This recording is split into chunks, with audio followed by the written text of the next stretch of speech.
Chapter 5 of Dynamic Thought or the Law of Vibrant Energy by William Walker Atkinson. The Story of Substance. As we stated in a former chapter, there are two aspects of all things, viz. 1. Substance, 2. Mind. In this and the following two chapters we shall consider the first one, substance, which science calls matter. Perhaps it would be as well to begin by asking ourselves the question, what is substance? The answer seems to be anything that takes up room, the body aspect of things, matter occupying space, etc. Some writers have spoken of substance as something tangible that can be felt, but this definition will not do, for there are forms of substance too fine to be felt, and so perhaps the definition, the body of things, is as good a definition as any, taken in connection with the thought that it takes up room. Science divides substance, which it calls matter, into four general classes, viz. 1. Solid matter, which is substance, the parts of which closely adhere and resist impression, such as stone, wood, flesh, etc., the degrees of solidity varying greatly, and sometimes shading into the next class, which is called 2. Liquid matter, which may be described as substance, the parts of which have a free motion among themselves and easily yield to impression, such as water, molasses, etc. The degree of fluidity ranging from some liquids that flow very slowly, such as hot pitch, up to others that flow very freely, such as water, wine, etc., the property of fluidity being also shared by the next higher class, which is called 3. Aeriform matter, which is substance in the form of elastic fluid such as air, gas, vapor, etc., and radiant matter, which is of recent recognition and which is an ultra-gaseous form of substance utterly unlike anything ever before known, consisting of the tiniest particles of corpuscles of substance finer and more subtle than the rarest form of atomic substance known to science. The three classes are well represented by 1. Earth, solid, 2. Water, liquid, 3. Air, aeriform, 4. The corpuscles or electrons or particles of electrified substance, first noticed in connection with the X-rays, radium, etc. But it must be remembered that these four classes of substance are not fixed or permanent. On the contrary, they are changeable either under pressure when subjected to heat or under the influence of electricity, etc. In fact, the word condition is more applicable than the term class. The condition or class of a particle of substance may be changed into another class or condition by the application of the agencies above named. The same substance may exist in 2 or 3 classes under different circumstances. Solids may be changed into liquids and liquids into gases, and vice versa. Metals may be melted, then changed into gas, according to the degree of heat applied. Liquids may be changed into vapor by the application of heat, or into solids by the withdrawal of heat. For an example, we may turn to water, which is a solid in the condition of ice, a liquid in the condition of water, and steam in the condition of vapor. Quicksilver is a metal which is in a liquid condition in our ordinary temperature, but which becomes a solid when subjected to a very low degree of temperature, and may be transformed into a gas under a high degree of heat. Air is a vapor in our ordinary temperature, but has been transformed into liquid air under tremendous pressure, which produced a very low degree of temperature, and theoretically it may be transformed into a solid under a sufficiently low degree of temperature, although so far science has not been able to produce a degree of cold sufficient to freeze the liquid air. It is all a matter of freeze, melt, and evaporate in all forms of substance, and any substance, at least theoretically, is capable of being subjected to any of the 3 conditions just named, and being manifested in the respective conditions of solid, liquid, and aeriform. This may actually be accomplished with the majority of substances at this time, although in some instances we are not able to produce a sufficiently high temperature to melt and evaporate certain solid substances, on the one hand, or a sufficiently low degree of temperature to liquefy or freeze solid certain vapors. But the intense heat of the center of the earth is able to melt rocks and show them as liquid lava flowing from volcanoes. And science teaches that the solid substance of the earth and other planets, suns, etc., existed in the shape of a vapor at one time, and would again take on that condition in case of a collision with another great body, which convert motion into intense heat that would first melt and then vaporize every solid particle of which the earth is composed. If the sun's heat were completely to die out, the cold would be so intense that the air around the earth and all the gases and vapors would be frozen to solids. In physics, the term gas is generally applied to a substance that is aeriform in ordinary temperature, but which may be liquefied in a low temperature.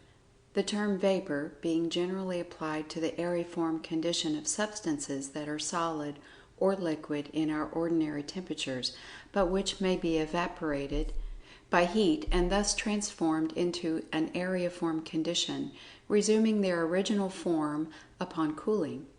These terms, however, are technical, and practically there is no difference between a gas and a vapor. In the above statements regarding the possibility of the transformation of each of the several forms of substance into other forms, the reference has been applied only to the three better forms, i.e., solid, liquid, and aeriform.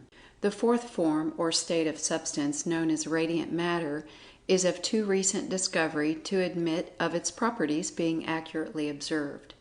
The best and latest opinion of science, however, is that it constitutes what may be called primal matter, that is, substance from which all other forms, states, kinds, and varieties of substance arise, the stuff from which they are manufactured. Science seems to be discarding the ether theory of the origin of matter in favor of this primal matter. Physical science divides substance into masses, molecules, and atoms. That is, the old physical science did. But the later investigators now see that even the atom may be subdivided. But the old terms may as well be used, at least for the time being. Let us consider these divisions. A mass is a quantity of substance considered as a whole, but which is composed of a collection or combination of parts, molecules. A lump of coal, a piece of iron, a portion of meat, even a drop of water, is a mass. The only requisite for a mass is that it contains two or more parts or molecules. Therefore, a mass is a collection or combination of two or more molecules considered as a whole. A molecule is the physical unit of substance, or, in other words, the smallest part of any kind of substance that can exist by itself and still remain that particular kind of substance, but not the smallest chemical part. The latter is called an atom, and atoms combine to form a molecule. The molecule exists as a unit and cannot be split or separated by physical means, although it may be separated into atoms by chemical means. In order that we may form a clear idea of the molecule, let us take a very small mass of matter. A drop of water, for instance. This drop of water is a mass composed of a great number of molecules. It may be divided and subdivided into smaller and still smaller parts. This division may be carried on until it reaches a point where our sight and instruments are unable to make a further subdivision. But theoretically, the work may be carried on still further until at last a limit is reached where we are unable to divide the water into any smaller parts, without separating its chemical constituents from each other, in which latter case there would be no water at all. Its chemical constituents, or atoms, having separated and now appearing as two atoms of hydrogen and one atom of oxygen, separated and apart and no longer forming a molecule of water. Well, this smallest possible part of water, or any other form of substance, is a molecule. Remember, the molecule is the smallest part of that kind of substance that can be produced by division and subdivision without destroying the kind of the substance. It is the smallest part of any kind of substance that can exist by itself and maintain its kind. In order that you may grasp the minuteness of the molecule, we may mention that science claims that no molecule, even the largest, is of sufficient magnitude to be seen under even the strongest microscope. It has been calculated that if a drop of water as large as a pea were magnified to the size of the earth, the molecules would then appear no larger than the original drop. The space between the molecules is believed to be considerably larger than the molecules themselves. The figures that are necessary to use in connection with molecular substance are likely to stagger the imagination. Besides speaking of the molecules of inorganic substance, it may be interesting to note that a spider's thread is so fine that a piece of it large enough to circle the earth would weigh only half a pound. And yet each thread is composed of 6,000 filaments. And each of these minute filaments may be divided into tiny bits, and each bit will still be a mass of substance containing thousands of molecules and their constituent chemical atoms. There are living, microscopic creatures so small that 5 millions of them might be crowded into a space the size of a pinhead. And yet each of them have organs, and in these organs fluids circulate. Try to figure out the size of the molecules of the fluids circulating in these tiny organs, not to speak of the chemical atoms. When you handle a coin, an infinitesimal portion of it is worn off. Can you figure the size of the molecules composing that part? When a rose throws off its perfume, it emanates tiny particles of itself. Can you measure or weigh the molecules composing that odor? The human mind is compelled to realize the finiteness when it considers these things. But we have only just begun to consider the smallness of things. An atom is the chemical unit of substance, that is, the smallest chemical part that can enter into combination. It has been considered indivisible, that is, incapable of further subdivision. That is, it has been so considered until very recently, but the latest discoveries have exploded this idea and have shown the atom is composed of certain other things, as we shall see a little later on.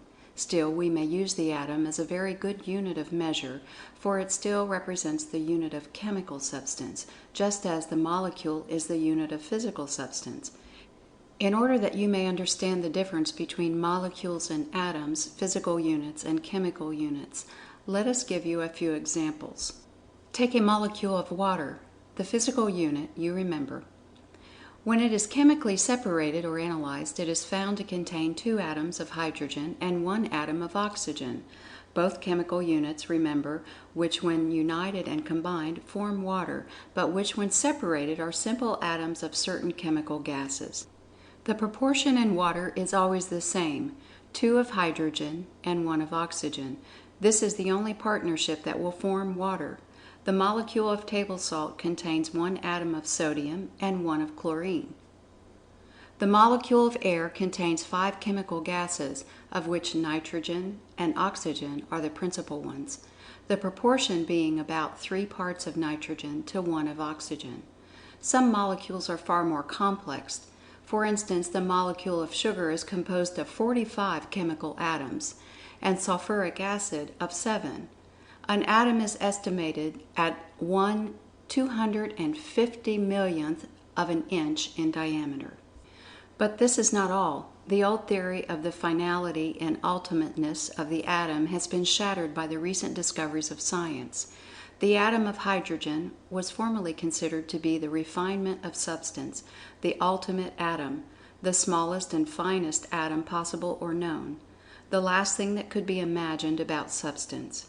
Some even went so far as to declare that the atom of hydrogen was the ultimate element. That is, the element out of which all other atoms were made, the mother of atoms. It was supposed that all other atoms of matter were composed of a varying number of hydrogen atoms, which themselves were vortex rings in the ether, and that analysis could go no further. Science rested on its oars and pronounced the work of a century completed.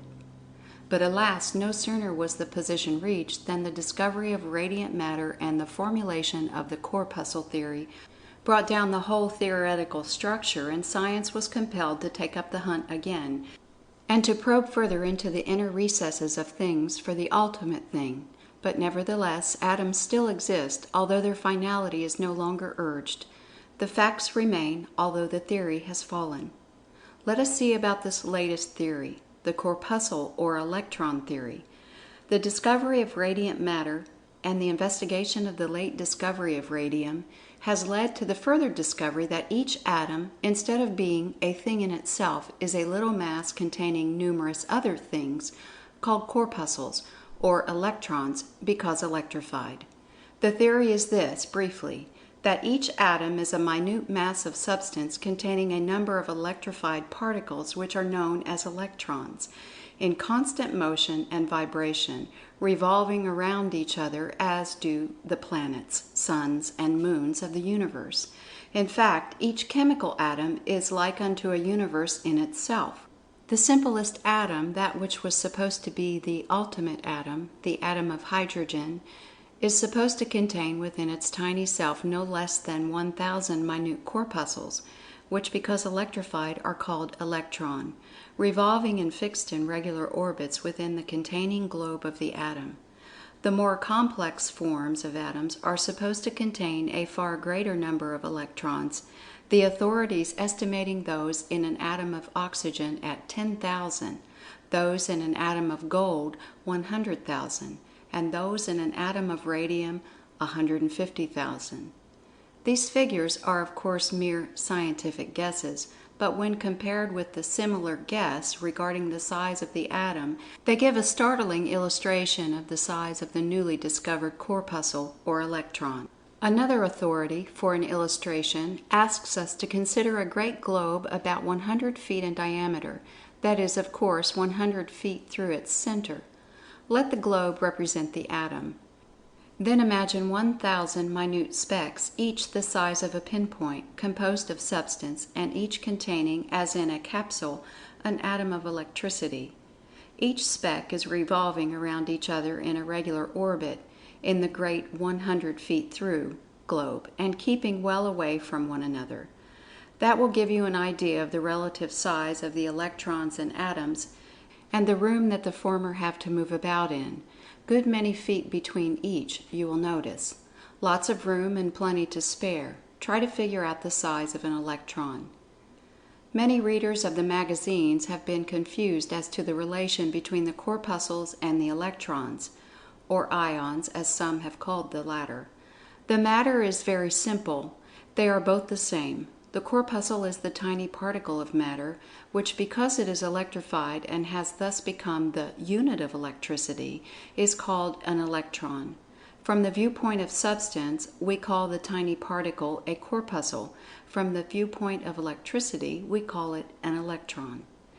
These electrons are the tiny particles that pour forth from the pole in the Crookes tube and constitute what are known as X-rays, cathode rays, Becquerel rays, etc. They also are the particles that are thrown off and emitted by radium and similar substances. They exist in the atom, as explained, but also are found free and independent, and in the last condition or state are thrown off in the aforesaid rays and by radium, etc. So far, the corpuscles are known only as charged with electricity, and the electron only as a tiny charge of electricity with which the corpuscle is charged. But science dreams of corpuscles of substance other than electrons, in which case the old occult teachings of light dust and heat dust, etc., will be verified. The electron contains a powerful charge of electricity, as much in fact as an atom 1,000 to 150,000 times its size will carry. But science is wondering how these highly charged particles manage to hold together in the atom, so rigidly coherent as to appear indestructible. We think that we may get a hint at the matter a little later on in this book. Science, or at least some scientists, are wondering whether the whirl or vibration of the corpuscle might not produce that which we call electricity, and whether, when the motion is intensified, waves of electricity will not be emitted. The writer fully agrees with the idea and finds that it fits closely his own theories regarding substance and motion. But the reader is cautioned against falling into the error of many recent popular writers on the subject, some of whom have used terms calculated to convey the idea that the corpuscle, electron, is electricity itself, rather than tiny particles of substance called corpuscles, charged with the unitary charge of electricity and therefore called electrons. But for that matter, electricity is only known to us as associated with some form of substance, and not as a thing in itself. We shall see the reason for this as we proceed with this book. These corpuscles are destined to play a most important part in the theories of science from now on. They already have overturned several very carefully and laboriously erected theoretical structures, and many more will follow. Among the many important ones evidently doomed to the dust heap being the vortex ring atom theory, and other theories built upon the etheric origin of matter, and other theories concerning the ether, even to the extent of breaking down the theory of the ether itself, which theory had almost come to be considered a law. We shall further consider the corpuscles and their qualities, characteristics, etc. in the next chapter, for they have an important bearing upon the theories advanced in the course of the study of this book. End of chapter 5.